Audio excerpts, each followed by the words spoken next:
Hello friends, नमस्कार। आप सभी को नमस्कार। आप सभी का वेलकम इस क्लास में। You all are welcome to this class. Please confirm your audio, your video is okay. Confirm करें आपका ऑडियो वीडियो आपको एक्सेसिबल है। Please confirm quickly so that we can start the discussion. मैं wait कर रहा हूँ आपका कंफर्मेशन, तो जैसे ही आप कंफर्म करेंगे I will be able to start the discussion. Yes, सभी कंफर्म कर देंगे।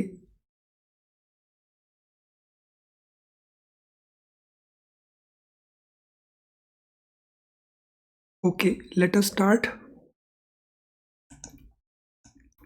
तो आज का जो हमारा ये सेशन है, इसमें फॉरेन करेंसी के रेट्स को लेकर के हम कुछ इम्पोर्टेंट क्वेश्चंस करेंगे। So first, what is a spot basis in foreign exchange trading? Foreign exchange trading के अंदर यानी सेल परचेज जब फॉरेन करेंसी का हम करते हैं, तो उसमें जब हम टर्म यूज करते हैं स्पॉट बेसिस, तो इसका मीनिंग क्या है, ये किसको रिप्रेजेंट करता है? ये हमारे ऑप्शंस हैं। Delivery of funds takes place on the same day as the deal और the transaction. Delivery of funds takes place on the next working day following date of the deal और transaction. Delivery of funds takes place on the same day as the value date. Delivery of funds takes place on the second working day following date of deal or the transaction. तो इसमें से appropriate answer कौन सा बनता है? So read it carefully and then try to answer. इसको पूरे को ध्यान से पढ़ें और फिर आंसर दें कि हम जब बात करते हैं स्पॉट बेसिस की, तो स्पॉट बेसिस में हम इनमें से किसको सही मानेंगे? Yes, read the question carefully and options also carefully.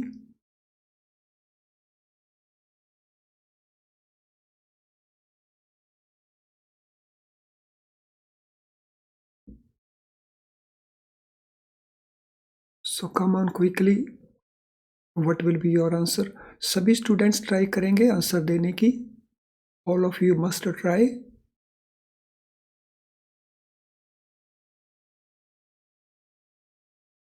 So what will be the answer? चलिए, let us share the answer. तो in this particular case the answer will be option D. जब फंड्स का जो delivery है, जो funds का settlement है, तो हम डिलीवरी को सेटलमेंट भी कहते हैं।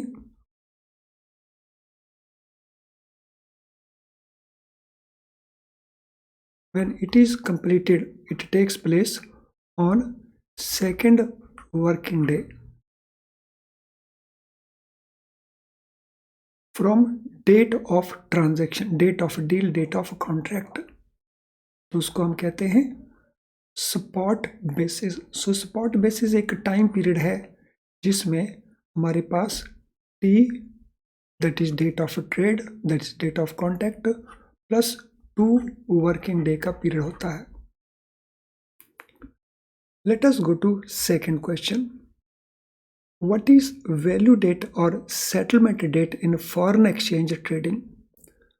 फॉरेन एक्सचेंज ट्रेडिंग के अंदर वैल्यू डेट या सेटलमेंट डेट से क्या मीनिंग रहता है? Date on which deal transaction is made, date of delivery of funds on which exchange of currencies actually takes place, date of maturity of the trade, date of expiry of the trade. तो value date या settlement date हम इनमें से किसको कहते हैं? So read it carefully and then try to answer. और आप चाहें अपने नोट्स को भी यूज कर सकते हैं, बिकॉज ये डिस्कशन ऑलरेडी डिटेल में हम एक दूसरे वीडियो में कर चुके हैं, जिसको आप यूज कर सकते हैं।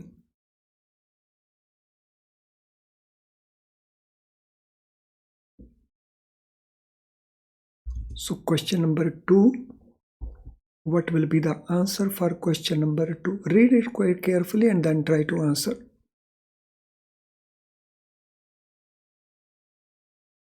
वैल्यू डेट और सेटलमेंट डेट किसको कहेंगे?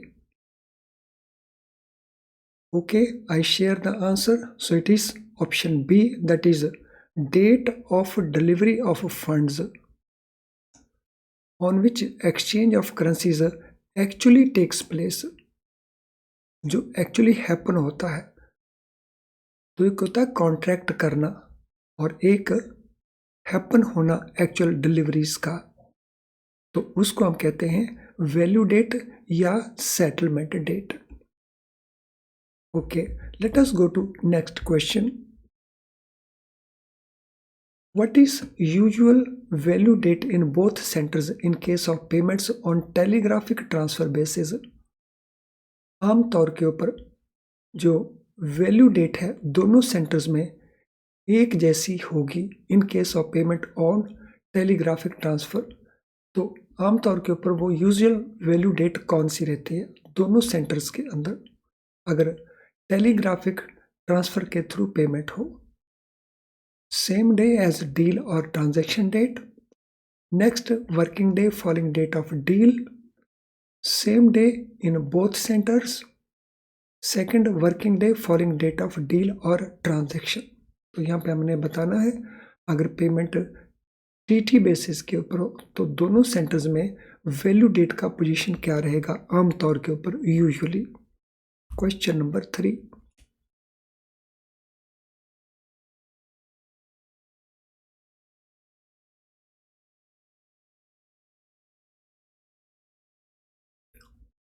So read it carefully and then try to answer.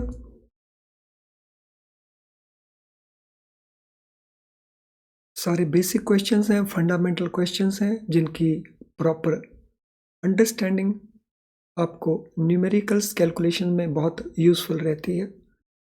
तो चलिए आंसर हमारा है C, same day in both centres. दोनों ही सेंटर्स के ऊपर सेम डे इसका वैल्यू डेट को माना जाएगा. Question number 4. What is the significance of spot rates in foreign exchange trading? Spot rate foreign exchange trading के अंदर एक इंपॉर्टेंट रोल प्ले करता है, तो इसका सिग्निफिकेंस क्या है, इंपॉर्टेंस क्या है? They are the rates at which TT takes place, they are the rates at which forward contracts are executed, these are base rates for other foreign exchange rates for that currency, they are the rates at which option contracts are executed. Question number 4. What will be the answer?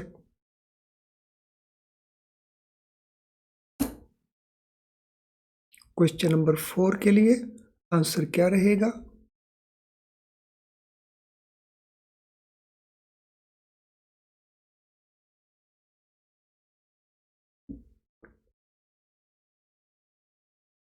Yes, do it quickly, effort करिए थोड़ा सा, try to do it.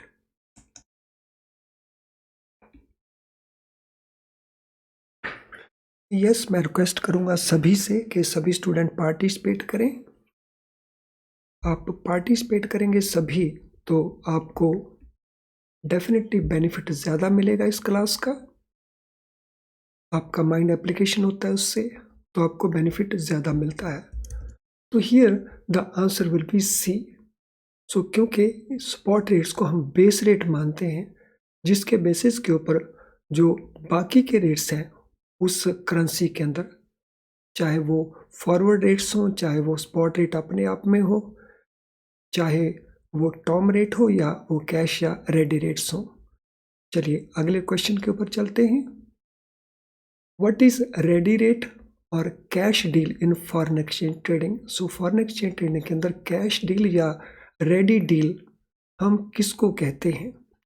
तो ये हमारे option answers हैं, तो इन सभी को केयरफुली रीड करिए और फिर आंसर देने की कोशिश करिए. Not very difficult questions, quite easy provided आप पूरे कॉन्सेप्ट को ठीक से अंडरस्टैंड करते हो. जिस इस सेशन के ऊपर हमने बेस सेशन ऑलरेडी कर चुके हैं, उसको आप चाहें तो उस वीडियो को दोबारा से वॉच करें.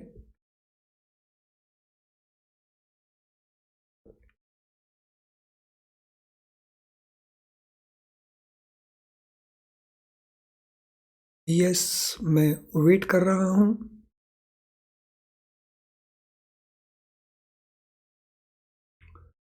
कैश और रेडी डील्स हम उन ट्रांजैक्शंस को कहते हैं जहां पे delivery it takes place on same working day, यानी हमारा आंसर यहाँ पे हो जाएगा B. So delivery of funds takes place on same working day. So जिस दिन का कॉन्ट्रैक्ट है उसी दिन डिलीवरी कंप्लीट हो जाती है। सो डिलीवरी मीन्स जिसने फॉरेन करेंसी डिलीवर करना है वो फॉरेन करेंसी डिलीवर करता है, जिसने इंडियन करेंसी को डिलीवर करना है वो उसको, यानी दोनों का एक्सचेंज उस दिन कंप्लीट हो जाता है। तो उसको हम सेटलमेंट भी कहते हैं, डिलीवरी भी कहते हैं। Next question, what is tom deal? So T+1 tom deal foreign exchange trading में क्या होता है? तो ये हमारे ऑप्शन आंसर्स हैं।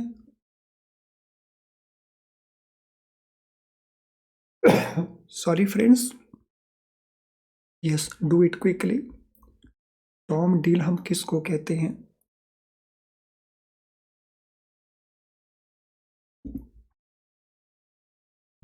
Question number 6, what is tom deal?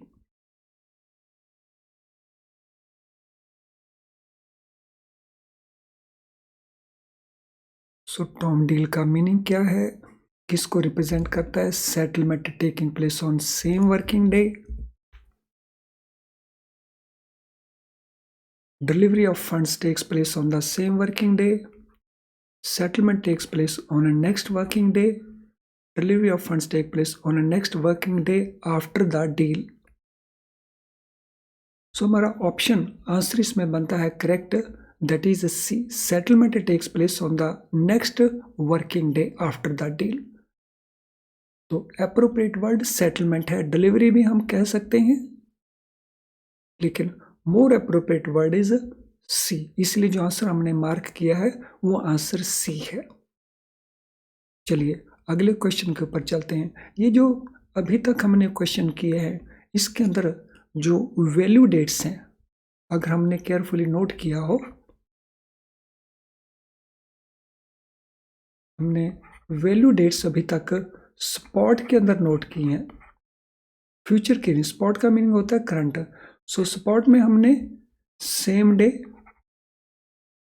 वो हमारा रेडी और कैश हो गया। नेक्स्ट डे वो हमारा टॉम हो गया, और आफ्टर 2 वर्किंग डेज तो वो हमारा स्पॉट हो गया।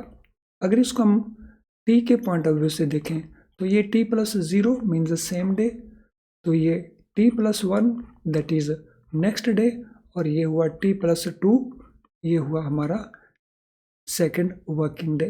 और ध्यान रखना है इन सभी में हमारे पास जो डे लेना है वो कैलेंडर डे को नहीं लेना है, हमने वर्किंग डे को लेना है। और वर्किंग डे में सैटरडे एंड संडे इनको एक्सक्लूड करना है। What happens if a settlement or date of a term deal is not a working day? अगर टर्म डील है और सेटलमेंट डेट जो कैलकुलेट की गई है वो वर्किंग डे नहीं है, तो उस केस के अंदर हमें क्या करना होगा? So settlement date will be on a next working day excluding intervening Saturday और संडेज।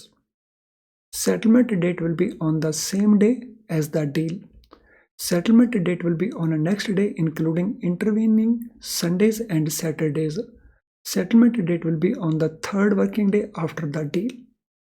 तो टॉम डील का जो सेटलमेंट डेट है अगर वो वर्किंग डे नहीं है तो इनमें से कौन सा ऑप्शन आपको लगता है that it is more appropriate? So question number 7, read it carefully.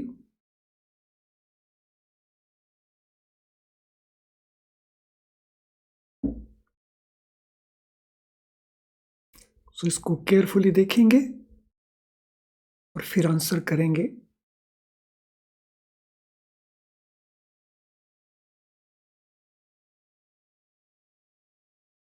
Yes, do it carefully.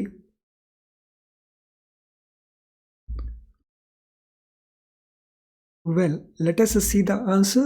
तो हमारा आंसर बनता है A, settlement date will be on a next working day excluding intervening Saturday और संडे। फॉर एग्जाम्पल, अगर हमारा settlement date according to original contract 25 June है, तो इसमें T0 हुआ 25 जून, T1 हुआ हमारा 26। लेकिन अगर 26 को हॉलीडे आ जाए, वर्किंग डे ना हो, तो फिर T1 चला जाएगा 27 को, और अगर 27 भी हॉलीडे है तो फिर T1 चला जाएगा 28 को। यानी हॉलीडे का जो पीरियड है इंक्लूडिंग संडे एंड सैटरडे, उनको एक्सक्लूड करना होगा काउंटिंग के दौरान। Let us now go to question number 8। What is a spot deal in foreign exchange trading? तो ये क्वेश्चन हमारा रिपीट है, तो इसको हम छोड़ देते हैं। सो स्पॉट डील मीन्स जब delivery of funds it takes place on second working day. Question number 9। What happens if settlement date of a spot deal is not a working day? अगर spot deal जिस date का settlement है वो working day नहीं हो, तो उस case में हमारी पोजीशन क्या बनेगी? तो उस केस में सेटलमेंट डेट हम किसको मानेंगे? Settlement date will be on the next working day excluding intervene Saturday and Sunday. Settlement date will be on the same day as the deal. Settlement date will be on the next day, including intervening Saturday and Sunday. Settlement date will be on the third working day after the deal. Yes, what will be the answer? Very easy question है, particularly 7 number question को solve करने के बाद। So same fundas में applicable बनेगा। What will be the position?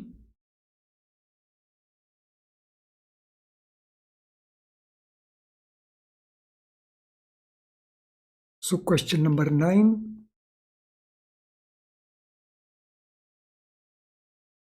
What will be the answer for question number 9?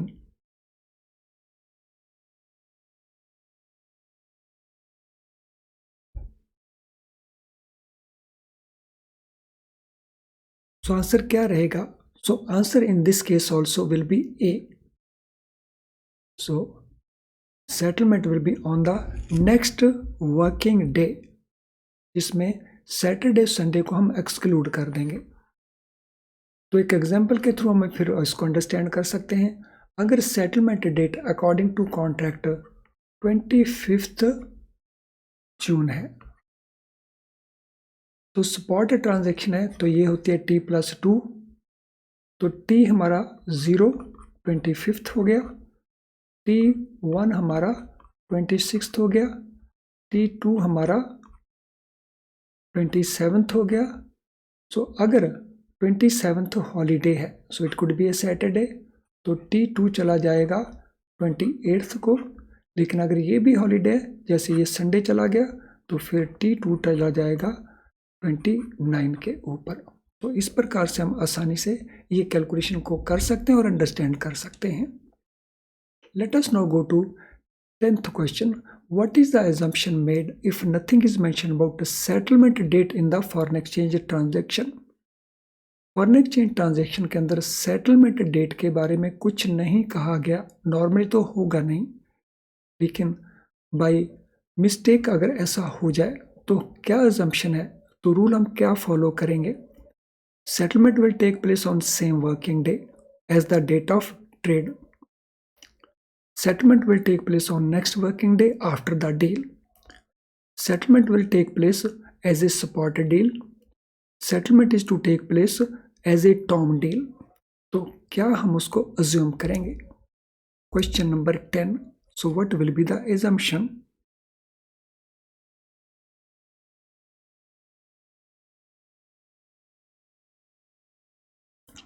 तो assumption क्या रहेगा? Sorry friends.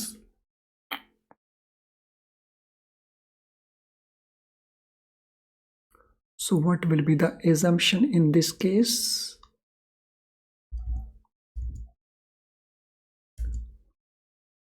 सो एजम्पशन होगा कि हम इसको स्पॉट डील के तौर के ऊपर अज्यूम करेंगे. So option C will be the answer. तो अगर कुछ नहीं मेंशन्ड है तो हमारा एजम्पशन जो है वो रहेगा कि हम इसको as a spot deal treat करेंगे. सो स्पॉट डील मीन्स जो सेटलमेंट है वो T+2 वर्किंग डे बेसिस के ऊपर रहेगा. चलिए let us go to question number 11. What is a forward deal in foreign exchange? Foreign exchange के अंदर फॉरवर्ड डील हम किसको कहते हैं? इसकी ऑप्शंस को देख लेते हैं. Delivery of funds taking place on same working day, delivery taking place on next working day, delivery taking place on second working day, delivery taking place on any day after spot deal. तो क्या हमारा option answer बनता है? So let us do it. हमारे कई students question को attempt करने की कोशिश नहीं करते, तो मैं नोट कर रहा होता हूँ कि कितने स्टूडेंट एक्चुअली क्लास में हैं और कितने स्टूडेंट पार्टिसिपेट कर रहे हैं इस क्वेश्चन आंसर सेशन के अंदर. मैं नोट कर रहा हूँ सभी स्टूडेंट्स नहीं कर रहे हैं. तो चुपचाप बैठकर देखने से इस सेशन का बेनिफिट आपको उतना नहीं मिलेगा जितना आपको मिलना चाहिए. तो वो मिलेगा आपको पार्टिसिपेट करने से. तो मेरा रिक्वेस्ट है सभी स्टूडेंट्स से कि इसमें वो ज़रूर पार्टिसिपेट करें. यस, फॉरवर्ड डील हम उसको कैसे डिफाइन करते हैं? ये सारी डील्स सेटलमेंट डेट और डिलीवरी डेट से जुड़ी होती हैं. तो फॉरवर्ड डील हम उन डील्स को कहते हैं जो स्पॉट पीरियड के बाद की डील्स हैं.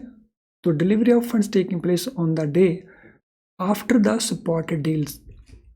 तो दिस मीन स्पॉट डील होता है हमारा T+2 वर्किंग डे का.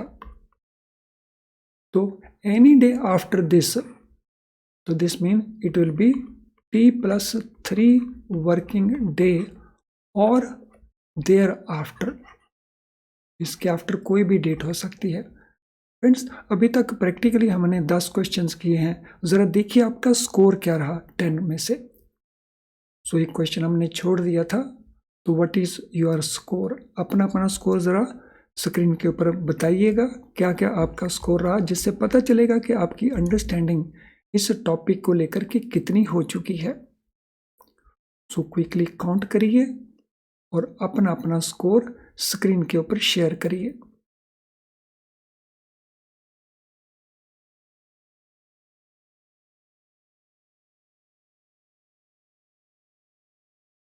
Yes, quickly.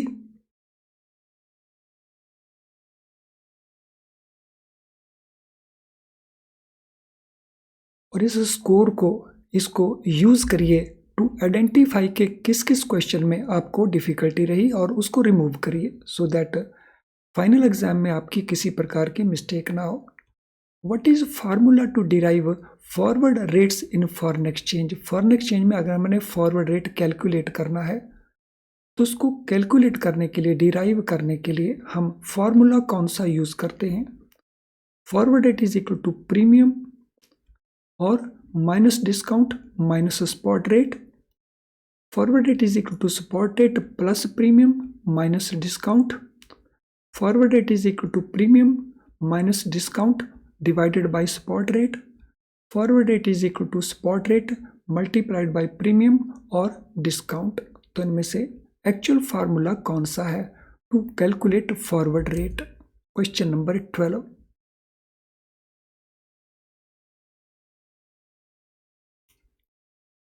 Yes, what is the actual answer?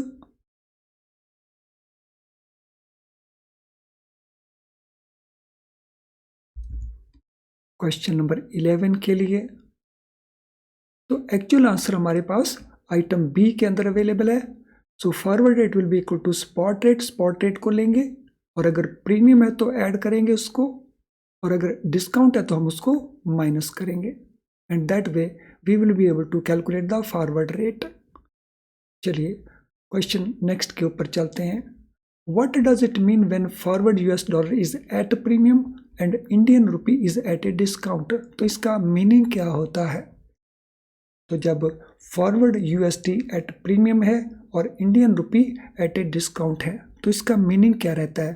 Question number 13, ये हमारे ऑप्शन आंसर्स हैं, so read all options carefully.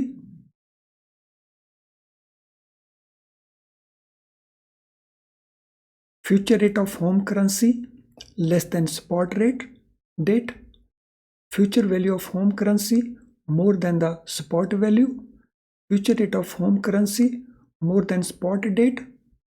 Future of home currency less than spot value. तो इसका meaning क्या रहता है? तो ध्यान रखना है, यहाँ पे डेट वर्ड है, यहाँ पे वैल्यू है. डेट और वैल्यू में फर्क रहता है. तो यहाँ पे स्पॉट डेट है, यहाँ पे वैल्यू है. So what will be the appropriate answer for this?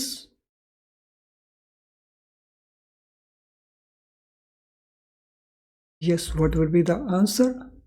Forward US dollar at a premium, Indian rupee at a discount. Friends, इसका मीनिंग है कि होम करेंसी का जो फ्यूचर वैल्यू है वो ज़्यादा रहेगा स्पॉट वैल्यू से. तो अगर हम आज डॉलर के दे रहे हैं 82 रुपीज़ 60 पैसा, अगर फ्यूचर में हम दे रहे होंगे 82 रुपीज़ 90 पैसा, तो दिस मीन हम ज़्यादा रुपीज़ दे हो रहे होंगे $1 के लिए. तो that mean rupee will be at a discount, and in that case if rupees at a discount तो dollar will be at a premium.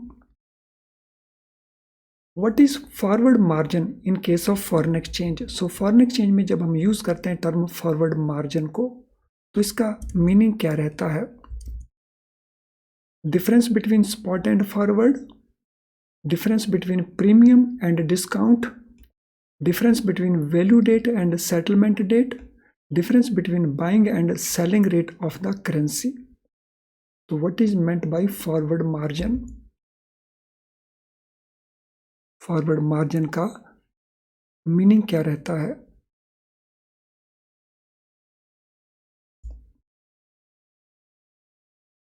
So it is difference between spot rate and forward rate.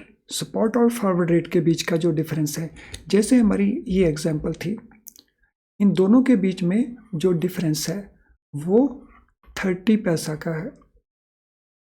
60-90 में 30 पैसा का है, और यहाँ पे discount है Indian currency के ऊपर, और यहाँ पे जो फॉरेन करेंसी है तो 0.30 प्रीमियम है.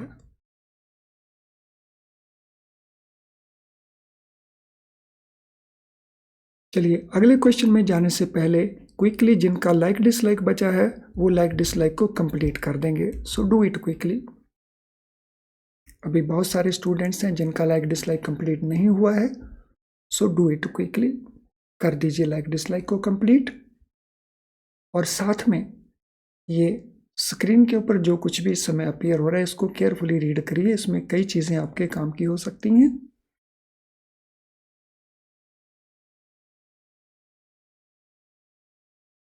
Yes, do it quickly. Like dislike को क्विकली कंप्लीट कर दीजिए, और आप उसको कंप्लीट करिए. हम एक क्वेश्चन को और कवर करने की कोशिश करते हैं, that will be the last question. तो नो, दैट वाज ऑल. तो यही क्वेश्चन थे हमारे इस लेसन के लिए.